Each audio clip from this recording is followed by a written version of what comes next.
Thank you for joining WDRB Media, the only station bringing you inspiration and information, the voice of the community. You're listening to Time for Awesome with Amy Horn. And today I am kind of wanting to do a little bit of griping. I am just really frustrated right now, and I'm wondering how many of my listeners are struggling through some similar stuff. So I've got an older son who's 26 years old, and he's in the process of going through a divorce, getting out of the military, and trying to get set up to go to school, go to college, and trying to find a place to live. Now, y'all, I am not rich. I'm not poor by any means, but I'm certainly not rich.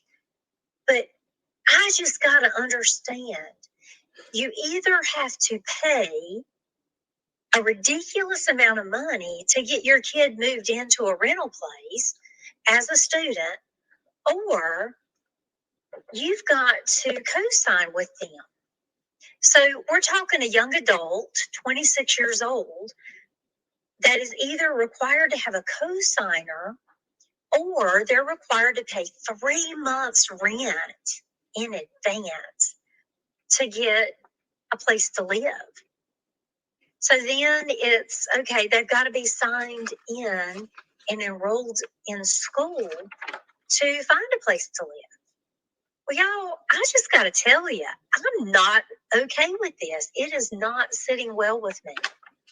So you're telling me that you're going to charge an astronomical price for a student to live. We're talking anywhere from $710 a month to $900 a month. And this is with roommates, y'all. This is not a one bedroom living situation. This is you get a bedroom and a bathroom with 3 other people. And you get to share a living room and share a kitchen. And you're still paying $710 a month all the way up to $900 a month to live with 3 other people. Even though you get your own bedroom and own bathroom, you're still sharing a space with 3 other people for that amount of money. Y'all, this is like highway robbery. Come on. So then you're told 3 months rent. Okay. Plus liability insurance for, renter's insurance. Plus an administrative fee for $150. What are we paying that for? They can't tell you. Then there's a one-time setup fee. What the heck is that for?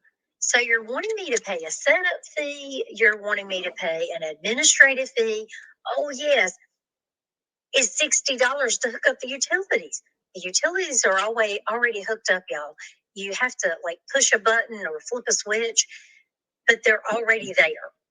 So you got $60 utilities, $150 admin fee. Then you've got your renter's insurance. Then you've got your 3 months rent up front. We're looking at $2,500 to get a student moved in. Now, y'all, that is ridiculousness. Where on God's green earth do students come up with this kind of money? What is the deal? How do you function in life if you can't afford to live? And what if you don't have somebody to co-sign with you? So my son's situation, fresh out of the military, going through divorce, getting ready to, figure out his GI Bill so he can enroll in school. But right now, he can't do that until he gets that information. So he's got to get letters from each of the 3 people living in the room that it's okay for him to be there for the 4 months before he enrolls in college. Are y'all freaking kidding me? Could they make it any more difficult for you to just take over a lease from somebody else?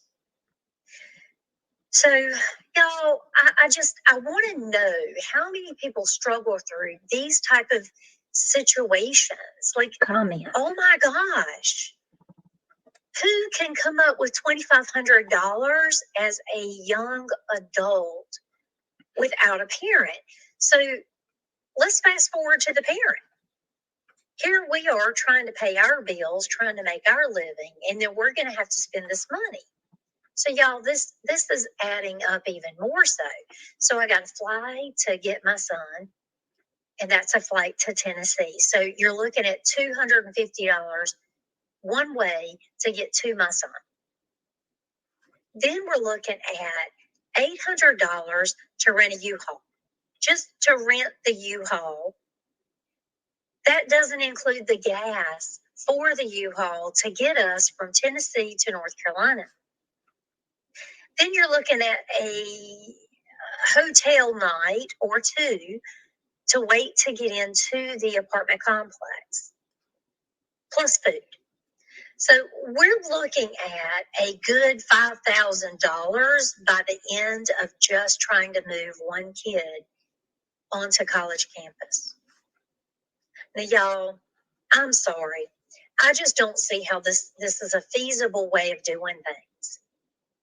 How do they expect young adults who may not have parents to help? Because my son, his dad's deceased. I am it. I am all he has to help. So what is he supposed to do? What if I could not help him? So, when you're looking at homelessness and you're looking at the frustrations of the mental health field, this is one of those things that's very frustrating. If I were not able to help my son, what would he do? There is no way this kid could financially pay to move himself, pay 3 months rent, renter's insurance, and all of these other fees by himself. Like, it's nearly impossible for a transitional person to do all of this on their own. And I'm really interested in other parents or young adults in these similar situations. So my Facebook page, Coping with Life Therapy, PLLC, or my personal Facebook, Amy Horn, in parentheses, Stewart, Stewart, or my Instagram, amy.s.horn, and that's Horn, Horne. If there's anybody that would like to chime in on this, I'm going to make a post on Facebook, and I would love for any of you to chime in and comment on your situation of trying to get your young adult moved out on their own, get moved to a college situation, or just getting moved into a normal living situation, post high school, post military, or even post college. And please let me know your frustrations and let me know how all of you managed your mental health in this time, because I got to tell you, my son was pulling on his face. He looked like he was close to tears, and we're not talking a tearful young man on a normal basis. But oh my God, how much can you put on one person?